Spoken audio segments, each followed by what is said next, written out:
इस एक ही बात में आपका सब काम पूरा हो जाएगा। कोई चाह बाकी नहीं रहेगी, कोई काम बाकी नहीं रहेगा।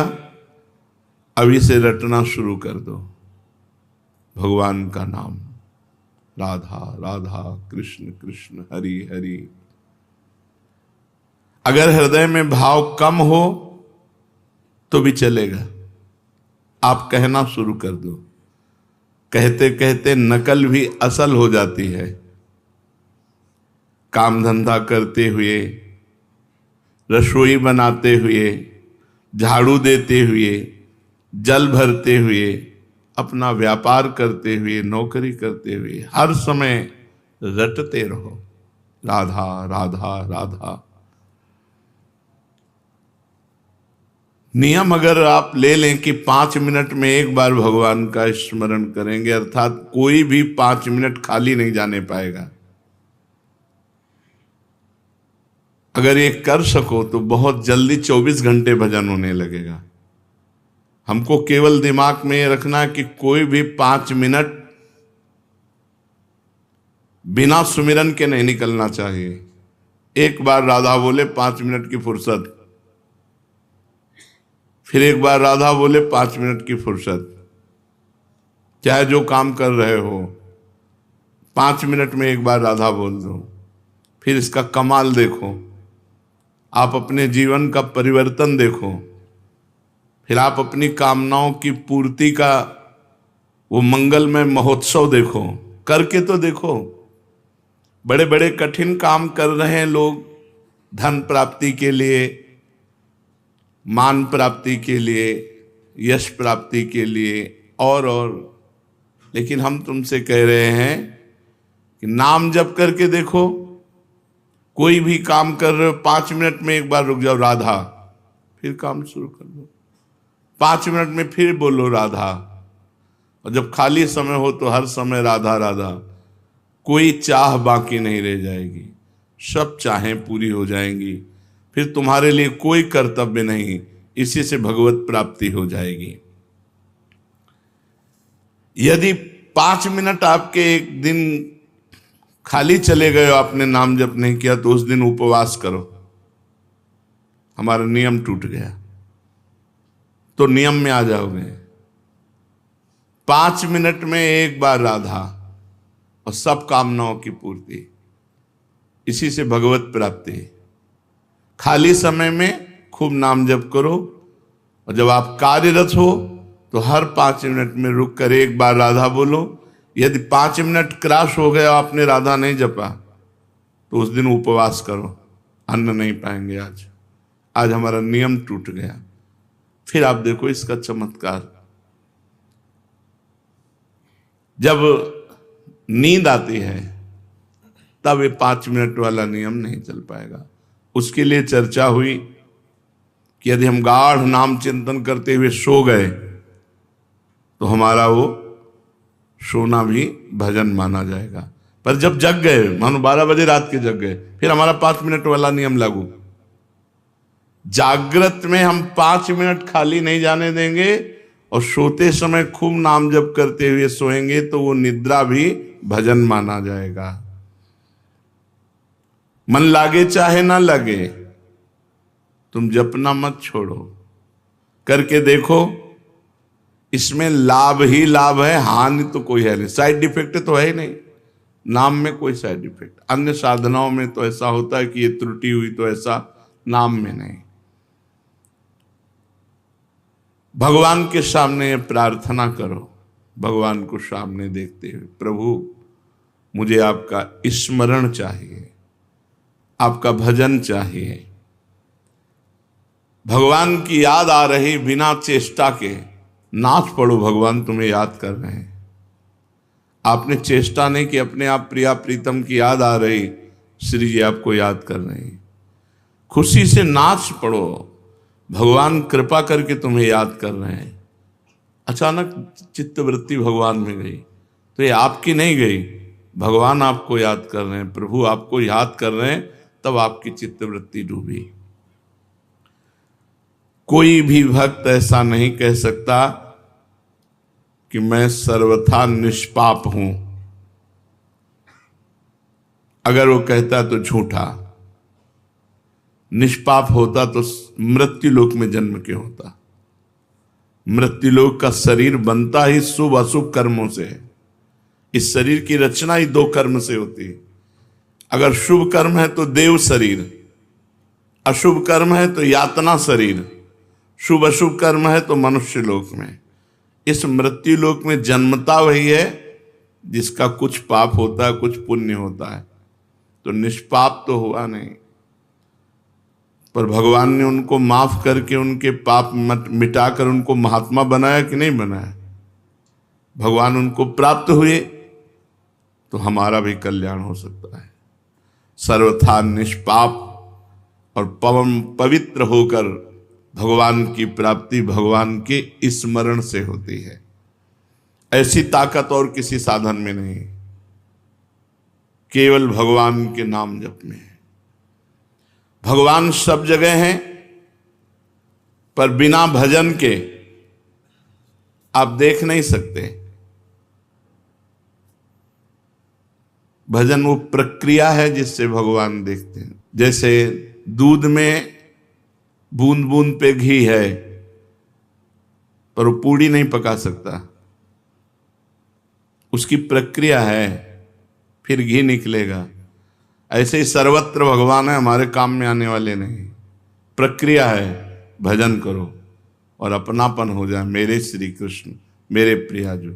अब बात बन गई। एक आदमी की गाय बीमार हो गई। वैद्य ने कहा कि तुम गाय को काली मिर्च खिलाकर ऊपर से 1 पाव घी पिला दो, ठीक हो जाएगी। उस आदमी ने गाय को काली मिर्च तो दे दी, पर घी नहीं दिया। उसने सोचा कि रोज गाय के दूध से 1 पाव घी निकलता है, अतः एक दिन गाय को नहीं दूंगा, बस जिससे घी उसके भीतर रह जाएगा और काली मिर्च तो जा ही रही, काम कर देगी। परंतु इससे गाय ठीक नहीं हुई। वैद्य के पास गया। वैद्य ने कहा जो अनुपान बताया वो, उसने अपनी बात बोले, मूर्ख हो, गाय का दूध दुहो और उसका घी निकालो और फिर काली मिर्च के साथ पवाओ। भगवान सब जगह हमारे काम आ रहे हैं क्या? हमें आनंद मिल रहा है क्या? हमारी दुर्गति रुक रही क्या? नहीं। तो प्रक्रिया करो भगवान का भजन। सबके हृदय अछत अविकारी, सकल जीव जगदीन दुखारी, तहां वेद अस कारण राखा, भजन प्रभाव संत श्रुति भाखा। सर्वत्र भगवान है, पर सबके हृदय में अछत अविकारी परमात्मा होते हुए सब दीन है, दुखी है, चिंतातुर है, मृत्यु को प्राप्त हो रहे हैं। क्यों? बोले वेद और संतों ने कहा है कि भजन का, अगर भजन कारण है भगवान की प्रकट होने का, भजन रूपी कारण नहीं तो भगवान रूपी क्रिया प्रकट नहीं होगी, फिर काम में आने वाली नहीं। जैसे दूध में घी है, पर बिना मथे नहीं आएगा। दूध को औंटना होगा, दही जमाना होगा, मथना होगा, मक्खन निकाल, फिर घी आएगा। ऐसे ही संत संग करना होगा, अच्छे आचरण करने होंगे, खूब नाम जप करना होगा, तब भगवत साक्षात्कार होता है। भगवान सब जगह रहते हुए भी हमें आनंद नहीं मिल रहा। आनंद मिलेगा, उनका स्मरण करो, बेड़ा पार हो जाएगा। जहां से चाहो वहां से प्रकट कर सकते हो। देखो प्रहलाद जी ने खंभे से प्रकट कर दिया नरसिंह भगवान को, कुत्ते से प्रकट कर लिया नामदेव जी ने, जहां से चाहो भगवान को प्रकट। एकनाथ जी ने गधे से प्रकट कर लिया। जहां चाहो वहां भगवान प्रकट कर लो, तुम्हारे पास भजन होना चाहिए। गोपिकाओं ने तो सर्वत्र प्रकट कर लिया, जित देखूं तित श्याममयी है। उनको याद करो, उनका भजन करो। पापी या पुण्यात्मा कैसा भी क्यों न हो, केवल भगवान के नाम जप करने से उसे शांति मिल जाएगी, परम शांति। गाय का दुहना, उसमें दही मथना और उसमें तो बड़ी मेहनत है। इसमें तो केवल राधा राधा राधा राधा राधा राधा। इसमें मेहनत नहीं है, केवल याद करना है, हमें और कुछ नहीं करना। भगवान की याद करनी, स्मृति, भगवान का सुमिरन।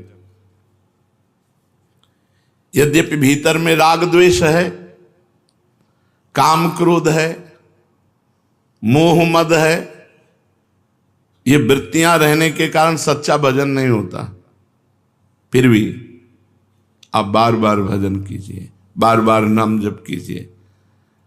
जैसे पुरानी मोटर एक बार में स्टार्ट नहीं होती, 10-12 बार तो किसी न किसी झटके में स्टार्ट हो जाएगी। ऐसे ही हम बार बार राधा राधा राधा राधा, तो किसी में एक में कनेक्शन मिल गया, स्टार्ट हो गया राधा राधा राधा राधा राधा राधा। भगवत प्राप्ति का सबसे सरल उपाय है भगवान का नाम जप, और वो भी व्याकुलता पूर्वक। तद्विस्मरणेन परम व्याकुलते। अगर थोड़ा भी छूटे तो हृदय में व्याकुलता हो जाए। ये सब साधनों में महान साधन है। इससे पापी, पुण्यात्मा, मूर्ख, विद्वान, जवान, बूढ़ा, स्त्री, पुरुष कोई भी कर सकता है, सबके लिए छूट है। भगवान का नाम जप रूपी साधन सबसे तेज साधन है। ज्ञान योग, कर्म योग, भक्ति योग आदि कोई उपाय समझ में ना आए तो कोई जरूरत नहीं, बस केवल तुम हृदय से पुकारो, हे प्रभु मैं आपको भूल न जाऊं, और खूब नाम जप करो। मंत्रों में अनुष्ठानों में उतनी शक्ति नहीं जितनी शक्ति आर्त भाव से भगवान को पुकारने में है। राधा राधा राधा।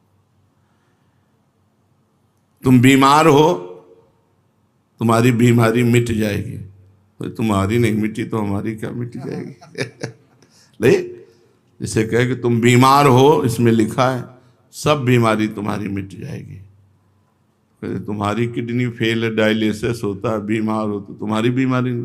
हम हर समय खूब आनंदित रहते हैं, श्री जी के बल से खूब प्रसन्न रहते हैं। कभी हमको शोक, दुख, एक सेकंड के लिए चिंता नहीं होती कि मैं बीमार हूं। वृंदावन में बैठा हूं, झूठ थोड़ी बोलूंगा, एक सेकंड के लिए कभी गम नहीं होता कि मेरी किडनी फेल है, मैं बीमार हूं। हर समय उत्साह, आनंद। राम बाण सब रोगों की एक औषधि, भगवान का नाम।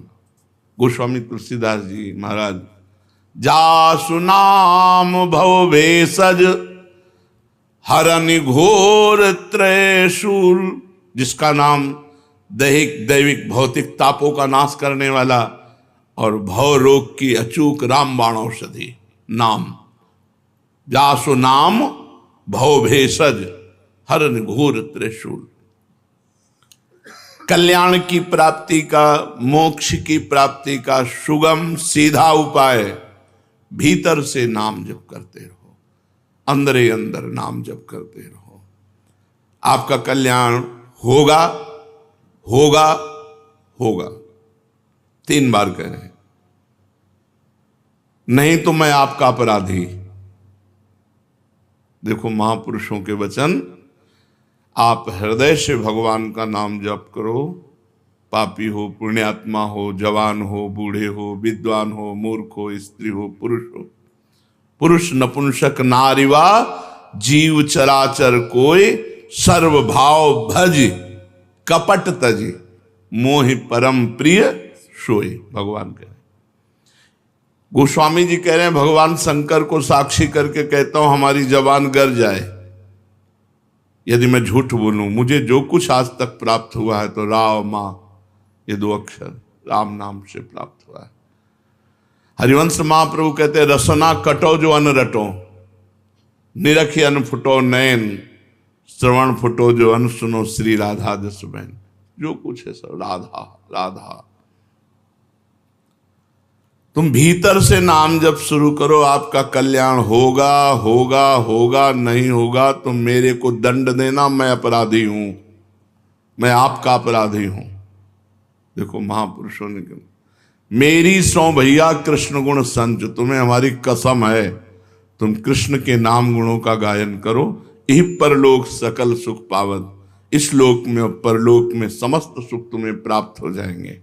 गोविंद दुहाई भाई जुन सेवो श्यामा हरि, तुम्हें गोविंद की कसम है, यदि श्यामा श्याम का सेवन न करो, सुमिरन न करो। ये बड़े बड़े महापुरुष।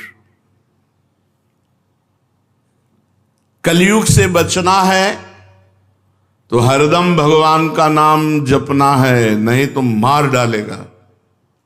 कलयुग की बहुत कुचाल बुद्धि को भ्रष्ट कर देता है। अगर वो नाम जापक, तो उसके विचार आते, नहीं मैं ऐसा नहीं कर सकता, अरे नहीं करो यार, नहीं मुझे जेल हो सकती है, मुझे मार पड़ सकती है, मुझे फांसी की सजा मिल सकती है, मैं ऐसा नहीं। भजन तत्काल परिणाम दिखाता है, ऐसा मत करो।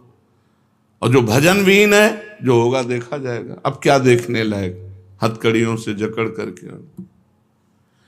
अगर कलयुग से बचना है, पाए जान जगत में सब जन कपटी कुटिल कलयुगी टंच, कहीं विश्वास लायक नहीं है। विश्वास है तो भगवान का, मनुष्य का। कलयुग में मनुष्य पर विश्वास, जिससे विश्वास करके साथ जाओगे वही तुम्हारा गला घोंट देगा, वही तुम्हारे साथ अभद्र व्यवहार कर देगा। कलयुगी जीव पाए जान जगत में सब जन कपटी कुटिल कलयुगी टंचु, कलयुग बुद्धि भ्रष्ट कर देता है। अगर कलयुग के पापों से बचना है, कलयुग की चाल से बचना है, तो हरदम भगवान का नाम जप करते रहो, विश्वास कर लो। ईश भजन सारथी सुजाना, जैसे ड्राइवर बढ़िया हो तो गाड़ी बहुत बढ़िया सुरक्षित लक्ष्य तक पहुंच जाएगी। मनुष्य शरीर रथ है, इंद्रियां घोड़े हैं, मन इनकी घोड़ों की लगाम है और बुद्धि इनका सारथी है। और ईश भजन सारथी सुजाना, जो खूब भजन करता है उसका सारथी बहुत सुजान है, वो बचा लेगा। नहीं यार ऐसा नहीं करना, वो बचा लेगा। अगर बुद्धि भ्रष्ट है फिर वो नष्ट कर देगी। इसलिए कलयुग की चाल से बचने के लिए जिते विनायक शुभ अशुभ विघ्न करे नहीं कोई, विघ्न करे नहीं कोई, डरे कलिकाल कष्ट भय, हरे सकल संताप हरस हरिनाम जपत जय। विजय को प्राप्त होता है भगवान नाम जापक। कलयुग थर्राता है, अपनी कोई भी कुचाल भजन करने वाले के ऊपर नहीं कर सकता। चलते फिरते, उठते बैठते, रात में दिन में, काम करते समय, हर समय व्याकुलता पूर्वक हृदय से भगवान के नाम का जप करो। अनंत जन्मों के सब पाप भस्म हो जाएंगे, तब तुम्हें आनंद मिलेगा। अभी भजन में आनंद नहीं मिलेगा। अगर मिल रहा है तो तुम्हारे पाप नष्ट हो चुके हैं, नवीन पाप होने न पावे और आगे बढ़ो। देखो फिर आनंद मूर्ति भगवान तुम्हारे सामने झलकने लगेंगे। भजन करने वाले के भावना में प्रभु आने लगते हैं। वो सुंदर रूप, बस उसको फिर और कुछ सुहाई नहीं देता। जब तक ये स्थिति ना आवे तब तक भजन करते रहो, मन मार के करते रहो, बिना स्वाद के करते रहो, बिना भाव के करते रहो, पहुंच जाओगे। अपनी निर्बलता और भगवान की कृपा शक्ति पर विश्वास रखो। अनुभव करो कि मैं निर्बल हूं, मेरी सामर्थ्य नहीं की। इत बौना आकाश फल, बौना आकाश फल कैसे प्राप्त कर सकता है?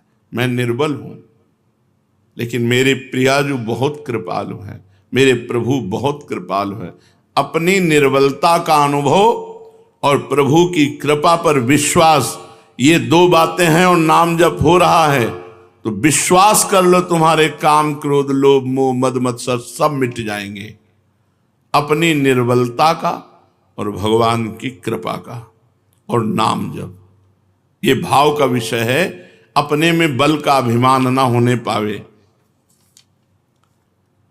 जैसे उफनते हुए दूध में ठंडा पानी डालो तो वो शांत हो जाता है, ऐसे ही नाम जापक के काम क्रोध लोभ मोह मद ये सब शांत होने लगते हैं।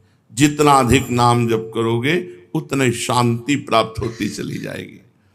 अगर भगवान में प्रेम चाहते हो तो भगवान की शरण में होकर भगवान का नाम जप करो, कहते रहो प्रभु मैं आपका हूं, प्रभु मैं आपका हूं। जो काम वर्षों में नहीं हुआ वो बहुत जल्दी एकाएक हो जाएगा। तुम केवल नाम जप का नियम लो, बहुत जल्दी लाभ मिलता है नाम जप से, बहुत जल्दी। भगवान के चरणों में पड़ जाओ, निश्चिंत हो जाओ, भगवान की कृपा तुम्हें घेरे हुए है, बस तुम केवल नाम जप करते रहो। काम तो बस इतना ही है, भगवान की शरण में होकर नाम जप करना, इतने से सब बेड़ा पार हो जाएगा। तुम्हें पता है भगवान में भी एक कमजोरी, जो सच्चे हृदय से भगवान का हो जाता है भगवान उसे कभी छोड़ नहीं सकते, चाहे जितना बड़ा पाप कर ले। ये भगवान की कमजोरी है। यहां कह रहे हैं भगवान की बड़ी भारी पोल तुम्हें बता रहे हैं, जो सच्चे हृदय से हम तो प्रयास हो गए, अब उससे बड़े अपराध बन गए, बड़े पाप बन गए, भगवान उसे छोड़ नहीं सकते। सूरदास जी ने एक पद में लिखा है, विमुख भये निमिषौ न अकृपा, जब चित्ते तब वैसे। भगवान की तरफ पीठ करके संसार में चला गया, मनमानी आचरण किया, फिर होश आया, फिर लौटा तो देखा कि प्रभु अकृपा ने की, वैसे ही करुणा की हुई, वैसे ही प्यार, वैसे ही दुलार। भगवान की बड़ी भारी पोल है कमजोरी, जो सच्चे हृदय से कह देता है प्रभु मैं आपका हूं, प्रभु उसे कभी छोड़ नहीं सकते। यह बात पक्की समझ लो, प्रभु में एक कमजोरी है, वो छोड़ नहीं सकते। अरे बड़े दयालु, कृपा सिंधु, दया सिंधु, ऐसे थोड़ी कहे गए हैं। अगर आप सच्चे हृदय से पुकारो तो बहुत जल्दी आपके नेत्र गोचर हो जाएंगे। कौन चाहता है भगवान से मिलना? हृदय से देखो, हृदय से हम भोग भोगना चाहते हैं, हम अच्छा खाना चाहते हैं, चैन से सोना चाहते हैं, हम जो चाहें वो मिलता रहे। भगवान की चाह हो गई जिनको, उनको भगवान न मिले, ऐसा हो कैसे सकता है? भक्त जहां कहीं भी, चाहे धीरे से बोले, चाहे जोर से बोले, चाहे मन से बोले, भगवान अपने कानों से सुनते रहते हैं उसकी बात। मन ही मन वो भगवान से बात कर रहा तो भगवान मन में बैठ के सुन रहे हैं, वाणी से कह रहा है तो भगवान पास बैठ के सुन रहे हैं। भगवान तुम्हारी बात सुन रहे हैं, विश्वास करो। ऐसा कभी मत सोचो कि मैं जो बोल रहा हूं भगवान नहीं सुन रहे। भगवान से प्रार्थना करो कि हे नाथ, आप मुझे मृत्यु लोक में रखें या स्वर्ग लोक में रखें या नरक लोक में रखें, अपमानित रखें या सम्मानित रखें, दुखी रखें या सुखी रखें, जैसे चाहो वैसे रख लो, एक बात हमें दे दो, आपका भजन न छूटे। भक्ति यही मांगता है, जैसे चाहो वैसे रखो। तो फिर हमें शिकायत क्या है? भजन न छूटे, हमारा भजन चलता रहे। प्रभु मैंने ना जाने किन किन जन्मों में आपके प्रतिकूल क्या क्या आचरण किया, इसका मेरे को पता नहीं, पर किया होगा। मैं आपसे प्रार्थना नहीं कर रहा हूं कि आप उन कर्मों को भस्म कर दीजिए, उन कर्मों का दंड मुझे दीजिए, मैं भोगने के लिए तैयार हूं। मुझे किसी परिस्थिति से भय नहीं, मुझे कोई असंतोष नहीं, पर एक चाह है, आपका भजन न छूटे। ये बातें हृदय में बैठाने की हैं। जेहि जोनि जन्मो कर्म बस, तहाँ राम पद अनुराग हूं। आपके नाम जप में, आपके चिंतन में मेरे कर्मों का बहुत बड़ा रजिस्टर होगा, क्योंकि अनंत जन्म हो गए इस माया में। न जाने कौन कौन से पाप कर्म किए, किस किस परिस्थिति के परवश होकर क्या क्या कर्म किए। उन संपूर्ण कर्मों से सर्वथा रहित करने के लिए मैं आपसे प्रार्थना नहीं कर रहा कि आप हमारे अनंत जन्मों के पाप नष्ट कर दो, सब कर्म हटा दो, मैं एकदम सुखी हो जाऊं। नहीं, मुझे दुखी रखो, मेरे कर्म के अनुसार दंड दो, पर आपकी याद बनी रहे, आपकी स्मृति बनी रहे, आपका विधान समझकर मुझे किंचन मात्र दुख नहीं होगा। और आपके विधान को समझने की शक्ति भी मेरे में नहीं, आप ही देंगे। तो हे नाथ, आज से बुद्धि लगाना बंद, केवल मैं आपकी तरफ देखूंगा। विपत्ति आएगी तो आपकी तरफ देखो, आपने भेजा है, स्वागत है, आओ विपत्ति। संपत्ति आएगी तो आपने भेजा है, स्वागत है। पर इस विपत्ति संपत्ति के चक्कर में आप ना छूट जाएं, मैं देखूं आपकी तरफ ही, आपका ही सुमिरन करूं। हे नाथ, न मुझ में समता है, न मुझे तत्वबोध है। आप चाहें तो मुझ जैसे नीच को ऐसा बना सकते हैं कि मैं दुनिया का उद्धार कर दूं, मेरा उद्धार। आप चाहें तो मुझ नीच को ऐसा बना सकते हैं कि मैं दुनिया का उद्धार कर दूं। इसलिए मेरे स्वामी, मैं केवल आपका भजन चाहता हूं, केवल आपका चिंतन चाहता हूं, आपका स्मरण चाहता हूं। भगवत स्मरण समस्त साधनों का सार है। भगवान को जो याद कर रहे हैं, उनके जन्म के अमंगल नष्ट हो रहे हैं। बहुत बड़ा हिसाब रखा हुआ, सब नष्ट होता जा रहा है। लाभ ही लाभ उनके जीवन में, हानि शब्द है ही नहीं। सत्संग की बात को पकड़ लो, भगवान के नाम जप स्मृति से बढ़कर कोई साधन नहीं, सबकी सार बात है। हर समय जो नाम जप करता है, उसका नाम जप करते हुए शरीर छूटता है और भगवान को प्राप्त होता है। हमें अभ्यास अंतिम निर्णय के लिए करना है। अंतिम निर्णय का पता नहीं कब श्वास छूट जाए, इसलिए हर श्वास में हम नाम जप करते हैं। अपनी बुद्धि मत लगाओ, नाम जप कर रहे हैं, ये तो नहीं बदला हमारा, ये तो ठीक नहीं हुआ हमारे अंदर, ये